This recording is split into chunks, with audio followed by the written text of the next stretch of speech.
हरे कृष्णा। आप सभी को महाशिवरात्रि महापर्व की बहुत बहुत सारी शुभकामनाएं।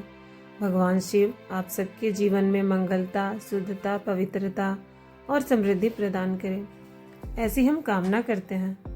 शिवरात्रि यानी भगवान शिव को प्रसन्न करने का महापर्व।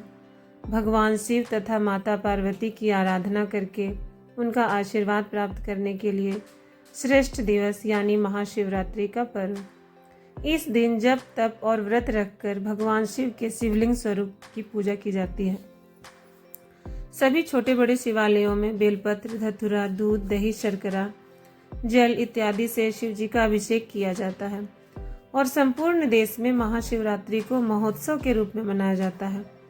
कहा जाता है कि इसी दिन भगवान शिव और माता पार्वती का विवाह हुआ था। तो चलिए आज हम महाशिवरात्रि के इस पावन पर्व पर महाशिवरात्रि की महाकथा का श्रवण करते हैं।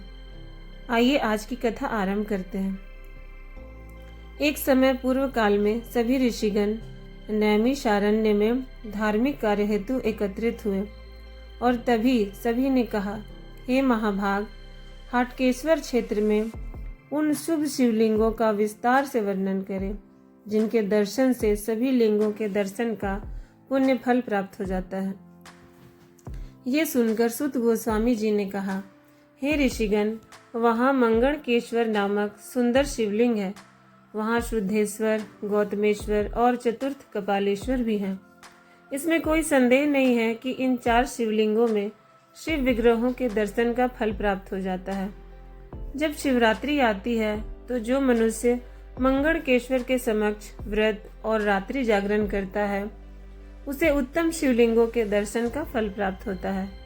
ये सुनकर सभी ऋषियों ने पूछा, हे महाभाग, शिवरात्रि कब आती है? इसका विधान और महत्व क्या है? कृपया ये हमें विस्तार से बताएं।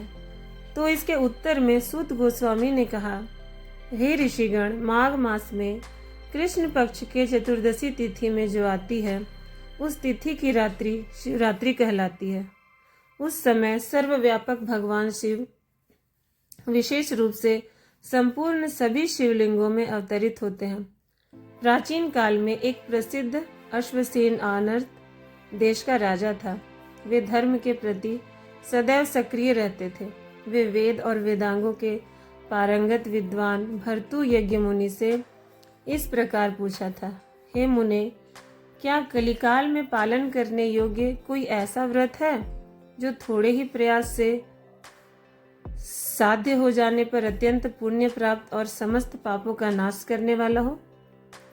अगर ऐसा कुछ है तो मुझे बताइए, क्योंकि मनुष्य को कल का कार्य आज ही कर लेना चाहिए। जो कार्य सुबह करना है उसे सुबह ही कर ले, क्योंकि मृत्यु इस बात की प्रतीक्षा नहीं करती कि इस मनुष्य का कार्य पूर्ण हुआ है कि नहीं। इसलिए कृपया मुझे शीघ्रता पूर्वक ऐसे किसी व्रत के विषय में बताएं। राजा के वचन सुनकर उदार बुद्धि भर्तु यज्ञ मुनि ने ध्यान मग्न होकर कुछ समय बाद दिव्य दृष्टि से कुछ जान लिया और फिर वो इस प्रकार कहने लगे, हे राजन, एक पवित्र व्रत है जिसे शिवरात्रि के नाम से जाना जाता है।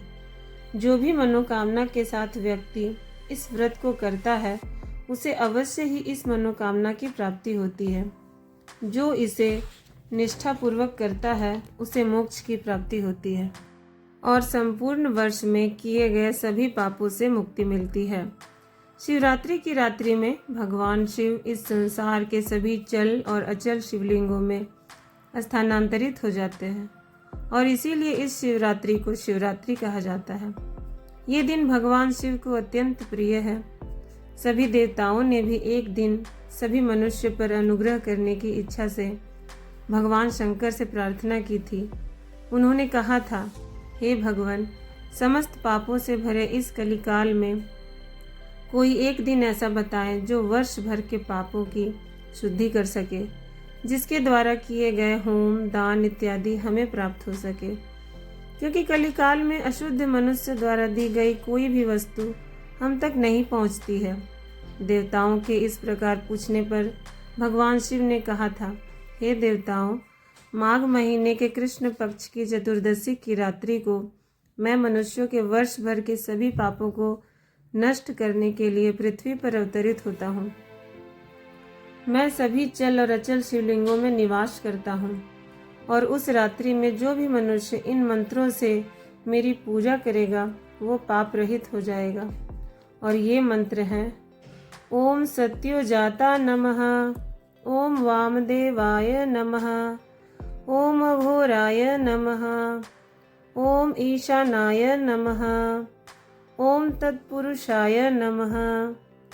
इस प्रकार गंध, पुष्प, चंदन, धूप, दीप और नैवेद्य द्वारा इन 5 मंत्रों से मेरे 5 मुखों की पूजा करके, इस मंत्र का जप करके और मन ही मन मेरा ध्यान करके अर्घ्य देना चाहिए। अर्घ्य देते समय इस मंत्र का उच्चारण करना चाहिए: गौरी वल्लभ देवेश सर्पाढ्य शशिशेखरा वर्षा पाप विशुद्धर्थम अर्घ्यो में गृहतामतः। इस मंत्र का अर्थ है: हे भगवान चंद्रशेखर, देवी पार्वती के प्रिय, सभी देवताओं के स्वामी, सर्पों की माला से सुशोभित, आप वर्ष भर के पापों की शुद्धि हेतु मेरा ये अर्घ्य ग्रहण करें। अर्घ्य देने के बाद दान देना चाहिए और दान देने के बाद ब्राह्मण को भोजन, वस्त्र इत्यादि से सम्मानित करना चाहिए। उन्हें दक्षिणा देनी चाहिए। मंदिर में या किसी पवित्र स्थान में बैठकर धार्मिक ग्रंथों का श्रवण करना चाहिए। शिव महिमा का श्रवण करना चाहिए। देवताओं, जो भी मनुष्य इस प्रकार शिवरात्रि का व्रत करता है वो अपने सभी पापों की शुद्धि के लिए सर्वोत्तम तपस्या करता है। देवताओं के इस कथा को पूर्ण करते हुए ऋषि भर्तु यज्ञ कहते हैं: हे नरश्रेष्ठ राजन, ये सुनकर सभी देवताओं ने भगवान चंद्रशेखर को प्रणाम किया और अपने अपने स्थान पर चले गए। और फिर सभी देवताओं ने पृथ्वी के मनुष्यों को शिवरात्रि व्रत का पालन करने के लिए समझाने हेतु और उन्हें उपदेश देने के लिए नारद मुनि को भेजा। नारद मुनि पृथ्वी पर गए और सभी को शिवरात्रि की महिमा बताने लगे। जो भी मनुष्य अपने लिए धन और कल्याण की कामना करते हैं उन्हें यत्न पूर्वक शिवरात्रि व्रत करना चाहिए। शिव, नर, नहुष, मानधाता, अन्य महान पुरुषों ने भी शिवरात्रि व्रत का निष्ठा पूर्वक पालन करके अपने मनोवांछित वस्तुएं प्राप्त की। स्त्रियों में सावित्री, लक्ष्मी देवी, सीता माता, अरुंधति, सरस्वती, पार्वती और अन्य देवियां भी शिवरात्रि व्रत का पालन करती हैं और अत्यंत शुभता से पूर्ण अभिष्ट मनोरथ को प्राप्त करती हैं। शिवरात्रि, जो भी व्यक्ति श्रद्धा पूर्वक भगवान शिव की महिमा सुनता है वो उस दिन के सभी पापों से मुक्त हो जाता है। गंगा जी के समान कोई तीर्थ नहीं, महादेव जी के समान कोई देवता नहीं, शिवरात्रि से बढ़कर दूसरा तप नहीं। और इस प्रकार शिवरात्रि सर्वधर्म है। जिस प्रकार पक्षियों में गरुड़ और जलाशय में समुद्र श्रेष्ठ है, उसी प्रकार धर्मों में शिवरात्रि श्रेष्ठ है। और इस प्रकार श्री शुद्ध गोस्वामी ने महाशिवरात्रि की महिमा का वर्णन किया, जिसका पालन करने से आज भी इस कलयुग के समय में भी भगवान शिव की विशेष कृपा प्राप्त की जा सकती है। इस दिन श्रद्धा पूर्वक पूजा आराधना करने से भगवान शिव अत्यंत प्रसन्न होते हैं। महाशिवरात्रि के दिन पवित्र समय पर भगवान शिव और माता पार्वती की पूजा आराधना करने से मनुष्य के समस्त पापों का नाश हो जाता है और आप उनसे मनोवांछित वर की प्राप्ति कर सकते हैं। और जैसा कि आप सब जानते हैं, भगवान शिव महान और परम वैष्णव हैं। उनसे अधिक प्रिय भगवान हरि का भक्त ना कोई है और ना कोई हो सकता है। वे भगवान के शुद्ध भक्त और 12 महाजनों में से एक हैं। महाशिवरात्रि के दिन अगर कोई भी व्यक्ति सर्वश्रेष्ठ वरदान प्राप्त करना चाहता है तो वो भगवान श्री कृष्ण की शुद्ध भक्ति। इसलिए मनुष्य को प्रयास करना चाहिए कि भगवान शिव की पूजा आराधना करने उनसे कैसे दिव्य वरदान को प्राप्त किया जा सके, जो अत्यंत दुर्लभ है और जो वरदान और कोई नहीं दे सकता शिव जी के सिवा। और वो वरदान है परम भगवान श्री कृष्ण की भक्तिमय सेवा और इस जन्म मृत्यु के चक्र से सदा सदा के लिए मुक्ति। तो ये थी आज की हमारी महाशिवरात्रि कथा। अगर आज की कथा अच्छी लगी हो तो इसे लाइक कीजिए, शेयर कीजिए और सब्सक्राइब जरूर कीजिए। और ऐसे ही प्रमाणभूत कथाओं का प्रचार कार्य आगे बढ़ता रहे और अधिक से अधिक लोगों तक हमारे वैदिक प्रमाणभूत ज्ञान को पहुंचाया जा सके। तो चलिए आज महाशिवरात्रि के दिन भगवान शिव और माता पार्वती की श्रद्धा और निष्ठापूर्वक सेवा पूजा करते हैं और उनसे अत्यंत दुर्लभ उनकी भक्ति का वर प्राप्त करते हैं। हरे कृष्ण।